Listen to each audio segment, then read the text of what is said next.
मित्रों नमस्कार। आज फिर आपके बीच उपस्थित हूं और आज सिर्फ एक ही मुद्दे पर बात करेंगे और वो है आज मोदी सरकार के दूसरे कार्यकाल के 2 साल पूरे हो गए। यानी आज दूसरी वर्षगांठ है और हम कुल मिला के देखें तो ये मोदी सरकार के 7 साल पूरे हो गए। तो इन 7 सालों में और खासकर चूंकि हम दूसरे टर्म की बात कर रहे हैं तो इन 2 सालों का चर्चा करना आज लाजमी हो जाता है। अब ये पक्ष हो सकता है कि कुछ लोग तारीफ करेंगे, कुछ लोग विरोध करेंगे और तारीफ करने वालों का पक्ष अपना होगा, विरोध करने वालों का तर्क अपना होगा। तो पक्ष और विपक्ष को छोड़ के हम एक निष्पक्ष तौर पे समीक्षा करते हैं। तो मोटे तौर पे कहा जाए, अगर मोदी सरकार की जो शुरुआत हुई 2014 में, तो 2009 से लेकर 2014 का जो पीरियड था, 2004 से लेकर 2009 का जो पीरियड था डॉक्टर मनमोहन सिंह का, और 2009 से 2014 का जो पीरियड था उसमें बहुत अंतर। 2004 से लेकर 9 तक डॉक्टर मनमोहन सिंह ने बहुत निर्णय लिए और सरकार बहुत अच्छी चली और देश की अर्थव्यवस्था को उन्होंने बहुत आगे पहुंचाया। कह सकते हैं कि उनके टेन्योर में जीडीपी 8.5% तक पहुंच गई और दूसरे कार्यकाल में भी वो ठीक ठीक काम कर रहे थे। लेकिन तब 10 जनपद का उसमें हस्तक्षेप बहुत बढ़ गया और इतनी बड़ी गुटबाजी हो गई कि साफ साफ दिख रहा था कि एक गुट 10 जनपद का है और एक गुट डॉक्टर मनमोहन सिंह का है। तो डॉक्टर मनमोहन सिंह जो काम करते थे वो 10 जनपद से उनको या तो हरी झंडी नहीं मिलती थी या वहां से हस्तक्षेप होता था। और जो एनएसी बना था, नेशनल एडवाइजरी काउंसिल, जो सोनिया गांधी जी की अध्यक्षता में, उसकी तरफ से बहुत हस्तक्षेप होता था। तो चूंकि मैं बहुत लंबे समय से इन पार्टियों को कवर कर रहा हूं, देख रहा हूं, और मैं प्लानिंग कमीशन कवर करता हूं। प्लानिंग कमीशन में उस समय से कवर करता हूं जब वो सरकार, असल में जो सरकार चलाने का काम होता था वो प्लानिंग कमीशन का होता था। मोदी सरकार ने आके उसको खत्म कर दिया, उसको एक नीति आयोग बना के, एक थिंक टैंक बना दिया।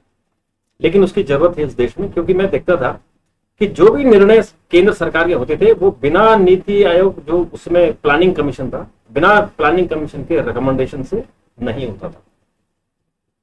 और बहुत सारे निर्णय ऐसे थे जो आज अगर आप देखें, जो हालांकि सर्व शिक्षा अभियान तो अटल बिहारी वाजपेयी ने शुरू की थी, पर उसका विस्तार डॉक्टर मनमोहन सिंह ने किया। नक्सल क्षेत्रों का विकास डॉक्टर मनमोहन सिंह ने किया। जो आज का मनरेगा है, जो पूरी हमारी, जब ये कोरोना काल आ गया था तो मनरेगा ने ही लोगों का जीवन बचाया, लोगों की जो लाइवलीहुड वो मनरेगा ने बचाई, पूरा जो ग्रामीण क्षेत्र था।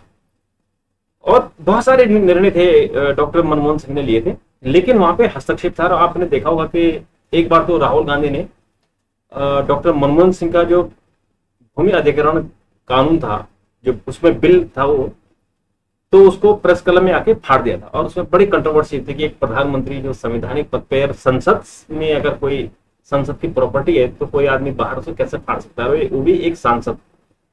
तो एक कंट्रोवर्सी हुई। तो इस तरह से वो मामला था। लेकिन और इसमें आपने एक चीज और देखी होगी कि मंत्री कुछ भी बयान देते थे, ब्यूरोक्रेसी भी छुट्टा घूम रही थी, कंट्रोल नहीं था। जो हम महसूस करते थे कि मनमोहन सिंह से का, डॉक्टर मनमोहन सिंह जो बहुत ही भले आदमी है, उनका सरकार पे, सरकारी मंच पे कंट्रोल खत्म हो गया था। क्यों? कि सत्ता के 2 केंद्र बन गए थे। तो जब ये नरेंद्र मोदी जी प्रधानमंत्री बने तो सबसे पहले जो अच्छी बात हुई सरकार में कि उनकी हानत थी, उन्होंने चीजों को कंट्रोल किया। जो अव्यवस्थित थी, ब्यूरोक्रेसी अपने से निर्णय लेती थी, किसी को नहीं पूछती थी, या भ्रष्टाचार था, भ्रष्टाचार के बहुत बड़े केस से आए, उस पर बहुत चर्चा हो चुकी है, इसलिए आज चर्चा करना उचित नहीं होगा। तो उस पर कंट्रोल करना, उन्होंने ब्यूरोक्रेसी को कंट्रोल किया और उसके साथ साथ उन्होंने मंदिरों को कंट्रोल किया, उन्होंने पॉलिटिकल पार्टी को, अपनी पार्टी को, बीजेपी को कंट्रोल किया, अपने बीजेपी कार्यकर्ताओं को कंट्रोल किया। जो शुरुआत में उन्होंने कह दिया कि कोई बीजेपी कार्यकर्ता सरकारी दफ्तरों में, उनके कॉरिडोरों में घूमता नजर आएगा, अगर उन्हें पता लगेगा कि कोई कार्यकर्ता दलाली कर रहा है तो उसको छोड़ेंगे नहीं। तो इस तरह की चीजें उन्होंने कंट्रोल की। और उसके बाद उन्होंने महत्वपूर्ण निर्णय लिए। और एक जो सरकार का जो हनक होती है, जो इस्तकबाल होता है कि कोई है, कोई, वो उसका उन्होंने एहसास दिलाया। अदरवाइज ये, जैसे मैंने कहा कि डॉक्टर मनमोहन सिंह के समय ये मुश्किल था इस बात का एहसास दिलाना कि सरकार चला कौन रहा है। तो नरेंद्र मोदी के जमाने में एक बात अच्छी भी कि उन्होंने बताया कि कोई सरकार चलाने वाला है, कोई देखने वाला है, और उस पर चीजें पटरी पे आनी शुरू हो गई। लेकिन कुछ निर्णय उनके ऐसे थे जिससे तकलीफ भी हुई, उसका देश की अर्थव्यवस्था पे नकारात्मक असर भी पड़ा। लेकिन पहले हम उनके जो पॉजिटिव चीजें थी उस पर हम चर्चा करते हैं। आते ही उन्होंने जनधन योजना शुरू की। इस जनधन योजना की जरूरत थी, इसलिए जरूरत थी कि देश के कोने कोने में, गांव गांव में बैंकिंग व्यवस्था नहीं थी, फाइनेंशियल इंक्लूजन नहीं था। मतलब कि लोग, जो हमारे ग्रामीण क्षेत्र के लोग थे, उनके बैंक अकाउंट नहीं थे, और वो सब जो बाहर के लोग होते हैं, जो किस्तों में पैसा देते हैं, जो कर्जा देते हैं, उन पे सारा डिपेंड थे। तो जो कहानी आती थी कि बहुत सारे किसानों ने आत्महत्या कर दी है, कर्जे के कारण आत्महत्या कर दी है। तो वो जो प्रधानमंत्री, जो डॉक्टर मनमोहन सिंह ने स्कीम शुरू की थी कि सबके बैंक खाते खोलो और उसको डीबीटी से जोड़ो, डायरेक्ट बेनिफिट ट्रांसफर करो, लोगों के खातों में डायरेक्ट पैसा जाए, उसको प्रधानमंत्री मोदी ने बहुत तेजी से आगे बढ़ाया। लोगों के खाते खोले, जनधन खाते खोले, उसका बेनिफिट हुआ। और उसका फायदा आज क्या हो रहा है कि सरकार जो भी पैसा देना चाहती है, चाहे मनरेगा का आपका दिहाड़ी हो, चाहे अभी जो विधवा पेंशन हो, बच्चों की स्कॉलरशिप हो, SC ST स्कॉलरशिप हो, माइनॉरिटी की स्कॉलरशिप हो, और किसानों का जैसे भी प्रधानमंत्री किसान सम्मान निधि है। तो जितना पैसा है जो प्रधान के थ्रू या आपकी ग्राम पंचायत या ग्राम पंचायत से पहले जो ब्लॉक स्तर पे जाता था, और उसमें से कमीशन खोरी होती थी। जो यहाँ प्रधानमंत्री राजीव गांधी ने एक बार कहा था कि अगर हम दिल्ली से 1 रुपये भेजते हैं तो 15 पैसे ही गांव में पहुंचते हैं, 85 पैसे उसमें से लीक हो जाता है। तो डीबीटी से वो लीकेज खत्म हो गई है, आज लोगों के हाथों में डायरेक्ट पैसे जाता है। तो ये बहुत बड़ा निर्णय था। जो सबसे बड़े निर्णय 3 जो हम कह सकते हैं, जो भाजपा के कोर इशू थे। एक इशू था कि कश्मीर से, जम्मू कश्मीर से अनुच्छेद 370 हटाना है। दूसरा था कि अयोध्या में राम मंदिर निर्माण करना है। और तीसरा था कि यूनिफॉर्म सिविल कोड, समान नागरिक संहिता इस देश में लागू करना है। तो 3 मुद्दे थे जो, बाकी उन्होंने एडमिनिस्ट्रेटिव डिसीजन लिए, वो तो अपनी जगह है ही हैं। लेकिन जो कोर इशू थे बीजेपी के, जो बीजेपी से पहले जब जनसंघ था और डॉक्टर श्यामा प्रसाद मुखर्जी जनसंघ के अध्यक्ष थे, तो उन्होंने सबसे पहले अपनी जो यात्रा की उन्होंने 1951-52 में, वो कश्मीर की ही की थी। और उस वक्त तक कश्मीर में जाने के लिए परमिट लगता था। और जब वो पठानकोट से जम्मू की सीमा में घुसे तो वहीं से उनको अरेस्ट कर लिया गया, और फिर संदिग्ध हालत में उनकी मौत हो गई। उनकी मौत कैसे भी आज तक एक रहस्य बना हुआ है। लेकिन वो इशू था, तब से जनसंघ और जनसंघ के बाद बीजेपी ये इशू उठाते रही है कि एक देश में 2 निशान 2 प्रधान नहीं चलेंगे। मतलब कि जो जम्मू कश्मीर के मुख्यमंत्री होते थे उनको भी वजीर आजम कहते थे, मतलब उनको भी प्रधानमंत्री कहते थे, और उनका जो झंडा था वो सेपरेट था, अलग था। तो तिरंगा झंडा अलग जो देश का, और जम्मू कश्मीर का अलग। उसमें अब उसमें बहस हो सकती है कि ऐसा क्यों था। वो एक इतिहास का एक विषय है। जब जम्मू कश्मीर को भारत में विलय किया गया तो उसमें शर्त थी, और उसमें एक शर्त यही थी कि उसको अनुच्छेद 370 के तहत एक अलग आइडेंटिटी रहेगी, वो हिंदुस्तान में रह के भी वहां कानून हिंदुस्तान के लागू नहीं होंगे, उनके अपने कानून होंगे। तो वो एक इशू था, लेकिन वो अस्थायी था। जो 1956 के प्रस्ताव में लिखा हुआ था कि अनुच्छेद 370 भी और अनुच्छेद 35A भी वो टेम्पोररी रहेगा, लेकिन उसको राजनीतिक कारणों से लंबा बढ़ाया गया। और अब जब मोदी सरकार ने अनुच्छेद 370 को हटाया तो बहुत ऐसा लगता था कि जो कोई और दूसरी सरकार नहीं कर पाती, हम ताकि अटल बिहारी वाजपेयी भी 6 साल प्रधानमंत्री रहे, 6 साढ़े 6 साल, वो भी हिम्मत नहीं कर पाए कि अनुच्छेद 370 हटाना चाहिए, कि देश में बवाल हो जाएगा, आग लग जाएगी, बहुत सारी बातें कहते थे। लेकिन जब 370 हटाया गया तो बहुत स्मूथली, कोई बवाल नहीं मचा, बहुत आसानी से चीजें स्मूथ हो गई। और सबसे बड़ा निर्णय तो तब हुआ जब जम्मू कश्मीर जो फुल स्टेट होल्ड था उसको तोड़ के 2 हिस्से कर दिए गए और दोनों ही केंद्र शासित प्रदेश कर दिए गए। उसमें से लद्दाख अलग कर दिया गया, क्योंकि लद्दाख की शुरू से डिमांड थी कि हमारा जम्मू कश्मीर से हमारा कल्चर नहीं मिलता है, तो हमें आप अलग रखिए, यूनियन टेरिटरी बना दीजिए। तो उनकी डिमांड पूरी हो गई और यहाँ अनुच्छेद 370 हटने से अब वहां हिंदुस्तान के जितने कानून है हमारे, वो सारे कानून वहां लागू हो रहे हैं, चाहे वो आरक्षण का हो, चाहे डीबीटी की मैं बात कर रहा था, चाहे जितनी स्कॉलरशिप वगैरह होती है, वो सारे कानून वहां लागू हो रहे हैं और लोकल लोगों को उसका बड़ा बेनिफिट हो रहा है। जब तक 370 था तो सारा पैसा जब सेंटर से जम्मू कश्मीर जाता था तो उसका हिसाब नहीं होता था, कोई पूछने वाला नहीं था। और जितने वहां अलगाववादी नेता थे उन सबका खर्चा सेंट्रल गवर्नमेंट उठाती थी, पता नहीं इतने सालों से क्यों उठाती थी, इसके बारे में ये भी एक रहस्य है। और जो बातें आ रही हैं कि वहां पे मुफ्ती मोहम्मद परिवार और अब्दुल्ला परिवार, इन दोनों परिवारों ने ही बारी बारी से वहां राज किया, तो जितने वहां जो सरकार की तरफ से पैसे गए उस पैसों का हिसाब का अभी तक पता नहीं चल पाया। वो जांच का और वहां पुलिस की इंक्वायरी और ईडी अपना काम कर रही है, उसके बारे में पता कर रही है। लेकिन लोग वहां शांत हैं, लोगों को बेनिफिट हो रहा है, लोगों को केंद्र सरकार की तरफ से जो भी स्कीमें हैं, केंद्र सरकार की तरफ से जो भी लाभ है, वो लाभ वहां पे मिल रहे हैं। तो एक तो ये बेनिफिट था सबसे बड़ा।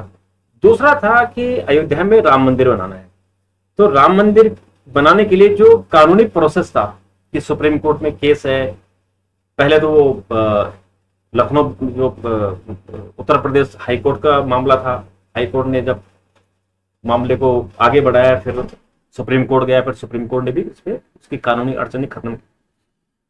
और पिछले साल 2019 में 5 अगस्त को राम मंदिर निर्माण के लिए शिलान्यास हो गया और सौभाग्य से मैं वहीं था, मुझे जाने का मौका मिला। तो वो मैंने अपनी आंखों से देखा, वहाँ का नज़ारा, कितने प्रफुल्लित लोग थे। और जो एक वर्षों से करीबन 492 साल का जो इतिहास था, जो मंदिर वहाँ पे एक भव्य मंदिर हुआ करता था जो राजा विक्रमादित्य ने बनाया था, और उसको 492 साल पहले मीर तके ने तोड़ दिया था, जो बाबर का जनरल सेक्रेटरी था। तो वो तोड़ा इसलिए गया था कि वो एक सत्ता का केंद्र था, तो सत्ता के केंद्र को चूंकि वहां लोग एकजुट ना हो, एकत्रित ना हो, इसलिए तोड़ा गया। तो अभी वहां पे वो काम शुरू हुआ, लॉकडाउन नहीं होता तो शायद मंदिर निर्माण बहुत तेजी से होता। तो 2 निर्णय ये हो गए। तीसरा निर्णय जो था कि समान नागरिक संहिता होगी, सुप्रीम कोर्ट भी इसे बात कह चुका है, हमारे संविधान में भी इस बात का जिक्र है कि समान नागरिक संहिता होनी चाहिए। इस देश में सारे नागरिक समान है, अलग अलग नहीं होने चाहिए, लेकिन हमारे देश में राजनीतिक कारणों से हो, तो शुरुआत से ही हमारे यहाँ तीनों धर्मों के लिए, बल्कि बाद में सिख के लिए भी अलग से बन गया, अलग अलग कानून है। जैसे हिंदू मैरिज एक्ट है, तो हिंदू मैरिज एक्ट के हिंदुओं से जो शादियों से जो विवाद होते हैं वो सारे हिंदू मैरिज एक्ट में कवर होते हैं। इसी तरह से ईसाइयों का मैरिज एक्ट है, उनके लिए अलग है। बाद में सिखों के लिए बना, वो बहुत बाद में बना, अदरवाइज उससे पहले वो हिंदू मैरिज एक्ट से ही चलते थे। और मुस्लिम्स का मुस्लिम पर्सनल लॉ बोर्ड अलग था, उनके लिए कोई कानूनी प्रोविजन नहीं था, उनके लिए मुस्लिम पर्सनल बोर्ड जो करता था वो उसको हिसाब से वो मानते थे।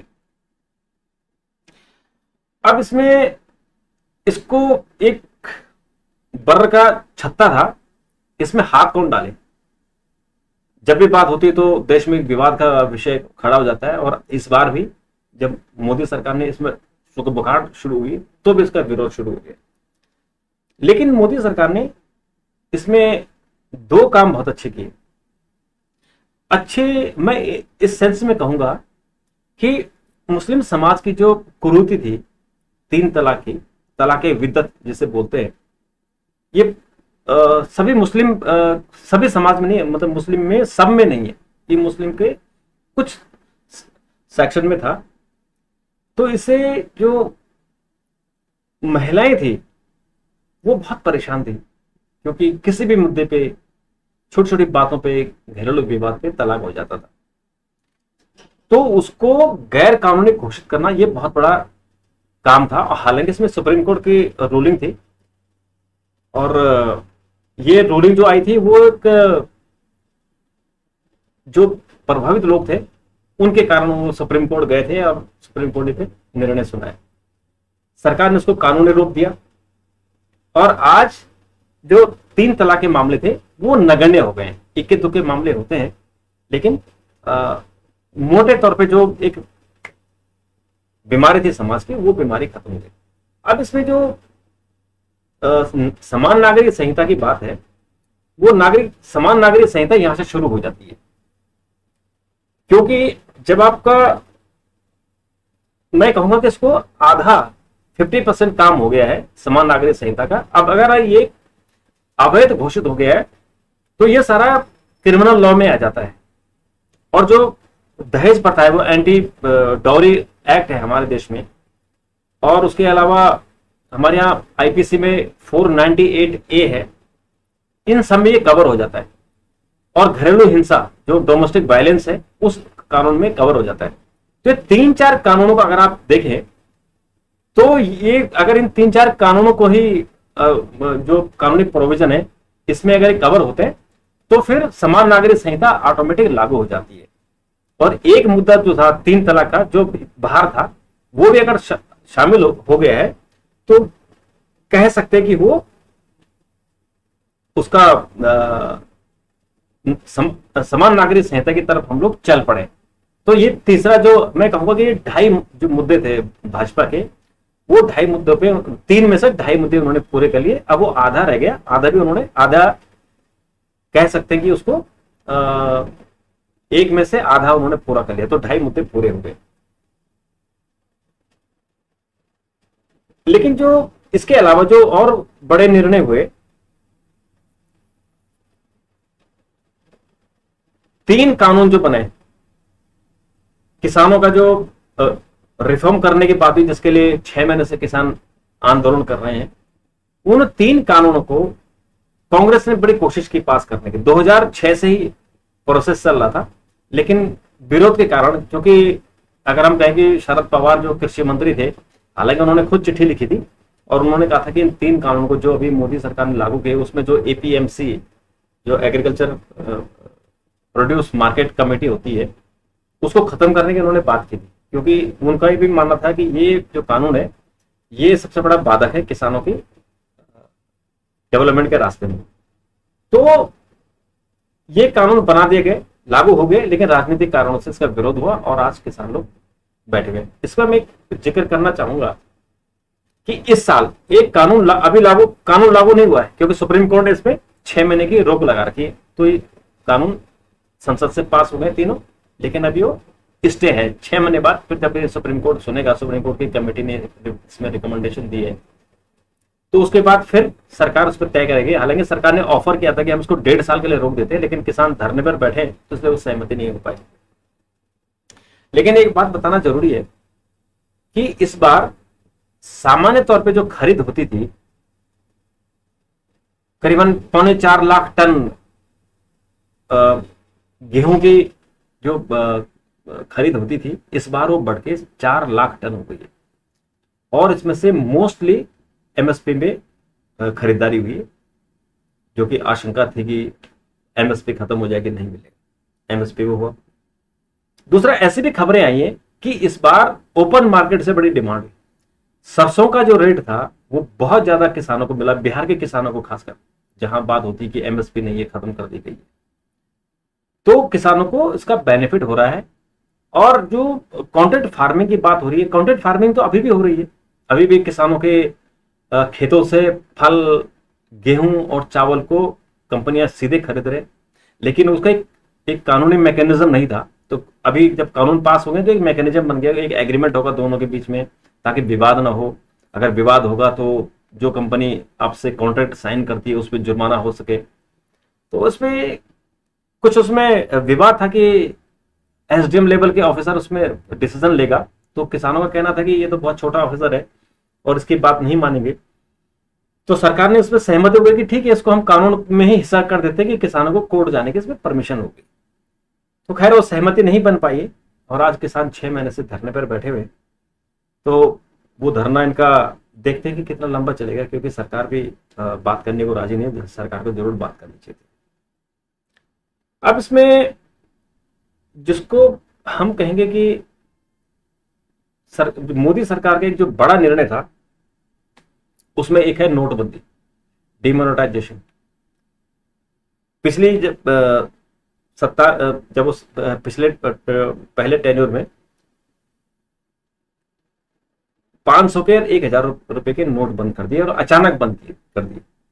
उसके कारण एक अफरा तफरी का माहौल था, लोगों के शादी ब्याह, घर के खर्चे, तमाम बहुत दिक्कत हुई और लोगों को लाइनों पे लगना पड़ा एटीएम पे। एटीएम से भी 2000 रुपए के नोट निकलते हैं और ये 2000 के नोट मोरारजी भाई देसाई जब प्रधानमंत्री थे 78 में, तो उन्होंने नोटबंदी की थी और उन्होंने सिर्फ 2000 रुपए के नोट बंद करते थे। वो 2000 रुपए के नोट 2017 में दोबारा से शुरू हुए, जब 500 के 1000 रुपए के नोट बंद हुए। हालांकि बाद में फिर सरकार ने 500 रुपए के नोट दोबारा से जारी कर दिए, अभी 1000 रुपए के नोट बंद है। और अब धीरे धीरे 2000 रुपए के नोट भी बंद हो गए, मतलब नई प्रिंटिंग नहीं हो रही है, जो मार्केट में जिनका सर्कुलेशन है वो तो नहीं है। और सरकार धीरे धीरे 2000 रुपए के नोट वापस लेकर उसकी जगह छोटे नोट है उनको जारी कर रही है। जो नोटबंदी के पीछे कहानी थी कि प्रधानमंत्री का और भाजपा का कहना था कि इससे काला धन वापस आएगा, जो आतंकवादियों को, नक्सलवादियों के पास जो पैसा जाता था वो नहीं होगा, इस तरह की बातें थी। लेकिन जब नोटबंदी हुई आम नागरिक जरूर परेशान हुआ। देश की अर्थव्यवस्था जो करीबन उस समय 8.5% पर थी, वो गिर के 4.5% हो गई, अर्थव्यवस्था गिरी। और जो एक पैरेलल मार्केट था, क्योंकि अर्थव्यवस्था में पैरेलल मार्केट भी उतनी ही भूमिका निभाता है जितना कि हमारा ऑर्गेनाइज इकोनॉमी जो है वो भूमिका निभाती है। तो जो ऐसी इकोनॉमी जो सिर्फ कैश पर चलती है, रेहड़ी पटरी से लेके जो कैश में जो चलती है, उसका भी बहुत बड़ा रोल होता है। उसको 100% ब्लैक मनी तो नहीं कहेंगे, लेकिन वो पैसा कैश में होता है, उसका हिसाब कम होता है, सरकार को उसका टैक्स कम मिलता है।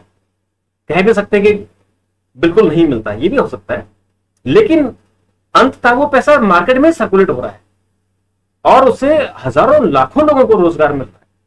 जैसे ही नोटबंदी हुई, बहुत सारे लोग सड़कों पर आ गए, रेहड़ी पटरी वाले बंद हो गए, जो इनफॉर्मल मार्केट था वो सारा बंद हो गया। तो जब उसका परिणाम आए तो जितना पैसा सर्कुलेशन में था वो सारा वापस बैंकों में आ गया।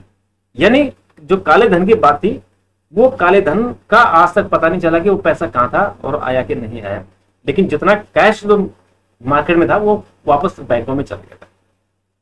तो ये कह सकते हैं कि ये जो निर्णय था प्रधानमंत्री का, ये विवादित मुद्दा था और इस मुद्दे के कारण देश की इकोनॉमी को नुकसान पहुंचा। ये सभी इकोनॉमिस्ट कह चुके हैं और ये बात शायद आज सरकार भी महसूस कर रही होगी। दूसरा, जब ये कोरोना काल आया और कोरोना काल के पहले लहर में देश में अचानक लॉकडाउन लगा। प्रधानमंत्री ने जब उनका जो स्टाइल है 8 बजे का संबोधित करने का देश के नाम, तो उन्होंने लॉकडाउन किया। और उसके कारण अचानक जब लॉकडाउन हुआ तो कंप्लीट लॉकडाउन था। तो कंप्लीट लॉकडाउन में क्या हुआ कि सब कुछ फैक्ट्री से लेके उद्योग धंधों से लेके गाड़ी मोटर सारे बंद हो गए। और फिर जब मजदूरों को लगा, जो प्रवासी मजदूर होते हैं, कि यहाँ पे खाना मुश्किल हो जाएगा, तो वापस अपने गांव की तरफ गए। और किस तरह से लोग सड़कों पर पैदल गए, उसमें बहुत कठिनाई हुई। और उसके बाद स्थितियां खराब हुई कह सकते हैं। और जब लॉकडाउन खुला तो पूरी तरह से खुल गया। और फिर सेकेंड लहर का आज हम जो भुगत रहे हैं, सेकेंड लहर शुरू हो गई। तो जो पहली लहर में कंप्लीट लॉकडाउन था, शायद कंप्लीट लॉकडाउन की जरूरत नहीं होती, जैसे हमने दूसरी लहर में किया है। कंप्लीट लॉकडाउन नहीं है, लॉकडाउन है, लेकिन इस लॉकडाउन का कहीं कहीं इस तरह से खुला हुआ है कि कारोबार जो हमारी भारतीय अर्थव्यवस्था है वो जाम ना हो, बंद ना हो। उसका जो नेगेटिव असर पिछली बार जो -23% चला गया था, उतना इस बार ना हो। और इस बार का जो पॉजिटिव यही रहा कि दूसरी लहर पे अब धीरे धीरे काबू हो गई है, काफी हद तक काबू हो गई है। जो 4 लाख 4.25 लाख केस प्रतिदिन आ रहे थे, आज वो 2 लाख से कम हो गए। और अर्थव्यवस्था भी धीरे धीरे, जैसे दिल्ली सरकार ने कह दिया कि हम सोमवार से इकोनॉमी थोड़ा खोलेंगे, अनलॉक की प्रक्रिया शुरू कर देंगे। और उत्तर प्रदेश ने भी कह दिया कि कुछ इलाकों में अनलॉक करेंगे, महाराष्ट्र में भी। ऐसे कुछ कुछ जो स्टेट्स जहां स्थितियां सुधर रही है वहां अनलॉक की प्रक्रिया शुरू हो जाएगी। लेकिन पहले दौर का जो कंप्लीट लॉकडाउन था वो नहीं होना चाहिए था, मेरे हिसाब से कंप्लीट लॉकडाउन नहीं होना चाहिए था, थोड़े थोड़े लॉकडाउन होना चाहिए था। और पिछले साल की जो हमें सबक सीखना था लॉकडाउन के कारण और जो बीमारी के कारण दूसरी लहर में हमें उसका बेनिफिट होना चाहिए था, वो शायद मुझे लगता है कि कहीं कुछ कमी रह गई थी। जो लोग अस्पतालों के चक्कर काटते रहे, एडमिशन नहीं हुए, ऑक्सीजन के लिए लोग धक्के खाते रहे, तो यहाँ पे शायद कुछ कमी रह गई थी। तो जो अच्छे काम हुए, जो बड़े बड़े निर्णय हुए, जिन निर्णयों के कारण देश की तस्वीर बदल गई थी, इन 2 निर्णयों में कहीं उस पे जो कहते हैं कि किराए पे पानी फेरने की कोशिश हुई, पानी फिर गया ऐसे कह सकते हैं। तो लेकिन हो सकता है कि अब समय आए, अच्छा समय, पॉजिटिव समय आए और फिर हमारे अर्थव्यवस्था बहुत अच्छी हो। 10% की अगर हम काम करें। इसमें एक और बात मैं कहना चाहूंगा कि सामान्य तौर पे जब चीन की तरफ से हस्तक्षेप होता था, वो अनऑथराइज तरीके से उनकी सेना घुसपैठ करती थी और हमारे एरिया को धीरे धीरे कब्जा करती थी, चाहे वो जम्मू कश्मीर का इलाका हो, अक्साई चीन के इलाका हो, चाहे अरुणाचल प्रदेश की तरफ हो।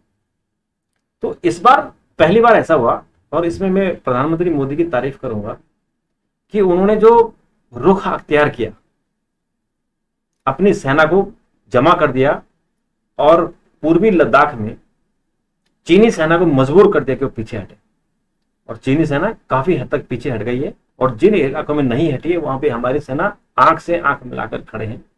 एक गलवान घाटी का दुर्भाग्यपूर्ण घटना घटी, लेकिन उसके बाद हम ये कहेंगे कि चीन को इस बार सबक मिला है। पहले डोकलाम में भी मिला था और इस बार पूर्वी लद्दाख में भी मिला। तो ये कह सकते हैं कि एक स्ट्रॉन्ग डिसीजन था कि हम पीछे नहीं हटेंगे और बराबरी से। तो अगली बार से चीन हिम्मत नहीं करेगा घुसपैठ करने की।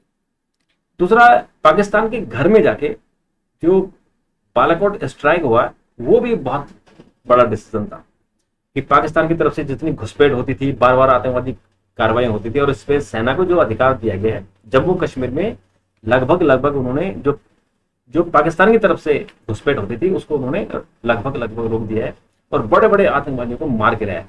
और जब बालाकोट स्ट्राइक हुई उसके बाद से पाकिस्तान को भी सबक मिला और पाकिस्तान भी अब उस तरह से हिम्मत नहीं कर पाता है।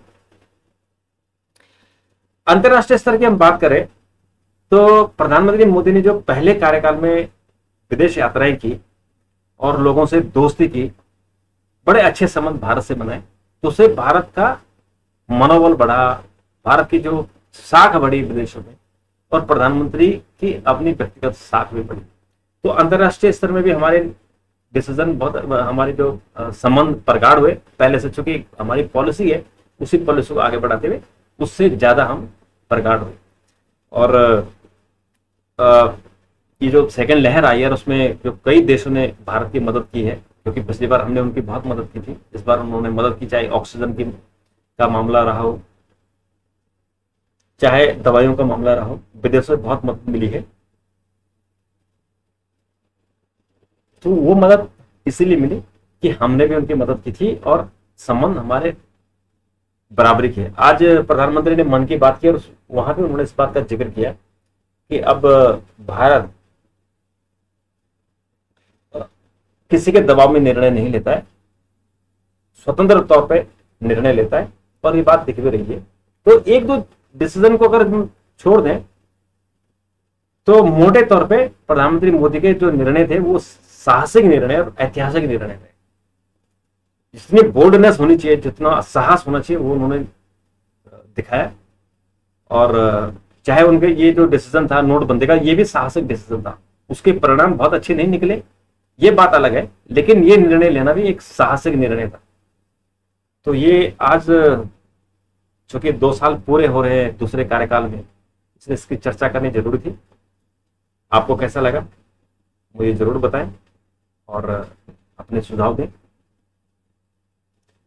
कल तक नमस्कार, धन्यवाद।